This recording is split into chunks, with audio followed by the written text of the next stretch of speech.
Welcome! Bem-vindos para mais um vídeo. Faz tempo que eu não gravo vídeo, tá dando até vergonha de fazer isso de novo. Então, faz bastante tempo que eu não gravo um vídeo, né? Só que eu tava assistindo aqui os vídeos antigos e eu vi que minhas aulas estavam bem legais. Sei lá, eu gosto de assistir as minhas aulas e dei vontade de gravar de novo, então eu vou continuar essa série de Java. Então a gente tá no episódio, deixa eu ver que episódio estamos. Episódio 11, isso, olha, episódio 11, o último foi o 10.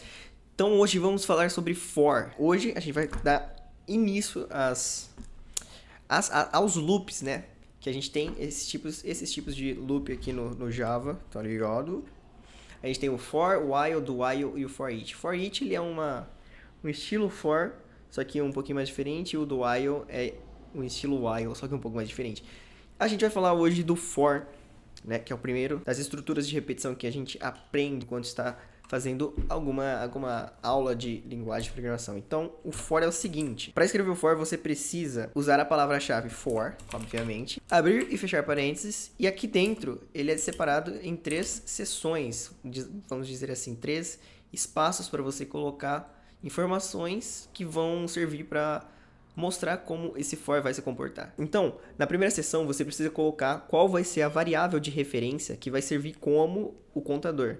Certo? É essa variável que vai ficar incrementando ou decrementando o valor para o for andar, digamos assim. Na seção do meio, você vai colocar a condição de parada, ou seja, quando que esse for deve parar de loopar. Quando esse for deve parar de funcionar para que seu código continue normalmente. E na terceira, você vai colocar o tanto que a variável da primeira seção vai incrementar a cada loop, certo? Por exemplo, ele roda uma vez o for. Aí na terceira seção vai estar escrito lá quanto que a variável vai ser incrementada. Então vamos lá, para escrever um for você precisa definir o contador aqui. Como a gente não tem nenhuma variável aqui fora, a gente pode declarar aqui dentro mesmo. O for é interessante por isso, você consegue declarar a variável aqui dentro. Em Java, em outras linguagens tem algumas que não. Então vamos lá, vamos definir aqui o nosso contador. Geralmente o contador é definido com um integer, mas você pode definir o seu contador da forma que você quiser, desde que seja numérico. Não necessariamente precisa ser numérico, mas normalmente a gente usa numérico. Então, vamos definir um int aqui, i é igual a 0. Vamos dizer que ele vai começar no 0. Então, essa aqui é a nossa variável contador. É o izinho aqui que ele serve para indicar index ou incremento, sei lá. Aqui no meio, então, a gente vai dizer quando que a gente quer que esse for pare de rodar. Então, eu vou dizer que eu quero que ele pare de rodar quando o i for igual a 10, por exemplo. Se o i for igual a 10, ele vai parar. Aqui, como você pode ver, quando você coloca o mouse em cima, ele está dizendo que isso nunca vai ser verdadeiro. Porque o i nunca vai chegar no 10, porque ele precisa de um incrementador. Senão ele sempre vai ser 0. Então a gente vem aqui e diz que o i, a cada passagem do for, o i vai ser igual a i mais 1. E a gente já aprendeu nos operadores de incrementação que para você incrementar 1, simplesmente você diz... Você insere mais aqui, certo? E é isso. Então, para você definir o escopo desse for, você abre e fecha chaves. Se tivesse uma linha só, não precisava. Então, eu vou escrever, vou printar aqui no console toda vez que ele passar pelo for, toda vez que ele loopar no for. Loopar, a tradução de loopar é um ciclo, fazer um ciclo, ou seja, um ciclo é o seguinte, ele executa uma função, volta em si mesmo e continua executando essa função. Isso é um ciclo. Então aqui ele vai printar no console. Vamos printar o nosso i mesmo, para a gente saber como que essa variável aqui está sendo incrementada. Então se a gente apertar agora Ctrl Shift F10, ele vai executar. Ih, caralho. Não, calma aí, é porque eu fui burro aqui, isso aqui foi um erro lógico, tá ligado? Porque eu tô falando o seguinte, que ele vai executar esse for sempre que o i for igual a 10, e que ele nunca é igual a 10. Então, a gente tem que colocar aqui, ele vai executar o for se o i for diferente de 10. Daí ele executa o 10, ele executa esse for. Toda vez que o i for diferente de 10, ele printa o i. Então vamos lá, Ctrl Shift 10. Ah lá, olha só o que aconteceu. Ele printou de 0 até 9, certo? Então, vamos entender como funciona o for. Bom, primeiramente, aqui a gente diz que i é igual a 0, certo? A gente inicia ele com o valor 0. Depois a gente vai e diz aqui que enquanto o i for diferente de 10, ele executa esse pedaço de código. E cada vez que ele executar esse pedaço de código, ele vai incrementar mais 1 a nossa variável i. Então, na primeira vez que ele executar, ele vai vir vai ver que i é 0, vai perguntar, i é diferente de 10? I é diferente de 10, então eu executo essa linha aqui. Então ele vem e printa 0 no console, que é o primeiro valor. Depois que ele termina de executar o primeiro ciclo, ele incrementa a variável i. O i antes era 0, agora o i passa a valer 1. E ele volta de novo. E ele pergunta, o i que agora vale 1 é diferente de 10? É diferente de 10. Então ele cai aqui de novo e executa de novo essa linha. E printa 1. Quando termina a execução desse ciclo, ele vem e incrementa mais 1 a variável i.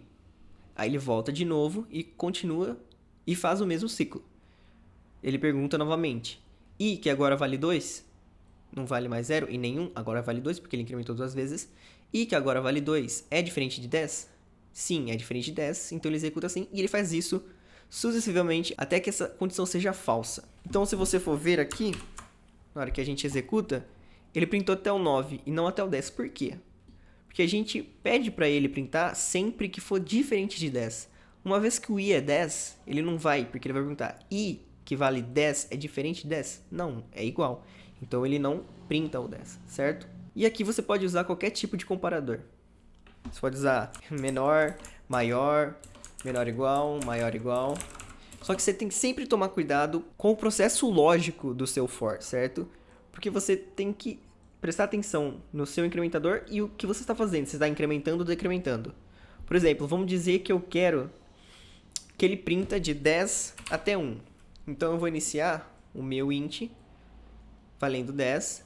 Então eu quero que ele printa enquanto o meu int for maior que 0, por exemplo. Enquanto o meu i for maior que 0, ele vai printar.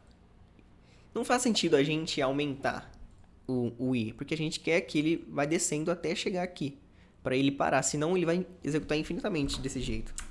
Preste atenção. Ah, ele executa infinitamente, já executou umas 300 mil, olha só. Incrementou pra caceta já. Então, a gente tem que fazer de uma forma para ele parar, senão ele vai travar o nosso programa e vai ficar executando infinitamente. Certo? Então, a gente vai decrementar nesse caso, porque ele vai de 10, 9, 8, 7, 6, 5, 4, 3, 2, 1. Certo? Vamos dar um Ctrl+Shift 10 aqui. Aí. Viu? De 10 até 1. E, cara, for é muito útil. Você vai utilizar bastante em várias coisas no seu, durante sua jornada como programador Java. E você pode fazer o que você quiser aqui dentro, certo? Desde que seja operações lógicas, você consegue fazer o que você quiser. Por exemplo, vou colocar que eu tenho uma string A valendo A. E eu tenho agora aqui uma string B igual a B. Eu quero que ele printa toda vez que B for diferente de A. Inclusive, você pode omitir, certo? Os valores aqui. Caso você queira criar um loop infinito, você omitiria essas duas seções, ele faria um loop infinito de for. Você não precisa passar essas duas seções necessariamente. Então, eu quero que ele printa sempre que o B for diferente de A. Ou seja, você pode fazer comparações com string também, só que não é muito interessante, né? Porque a ideia do for é você ter um index para você percorrer listas, por exemplo, fazer contagem e tudo mais. Então, toda vez que for diferente, eu falo B é diferente de A. E aqui, novamente, o que vocês acham que vai acontecer? Exatamente, vai ter um loop infinito. Ele vai printar a todo momento. Bom, recapitulando. Você tem a variável contador, você tem a condição para parar, condição de parada, e você tem o incrementador, certo? O incrementador você pode colocar tanto para cima quanto para baixo, não importa. Você só tem que se atentar à lógica para não cair nos loops infinitos, caso não fosse a sua necessidade um loop infinito, certo? Então é isso. Para essa aula é isso. Na próxima aula falaremos sobre o while, depois falaremos sobre o while, depois for each.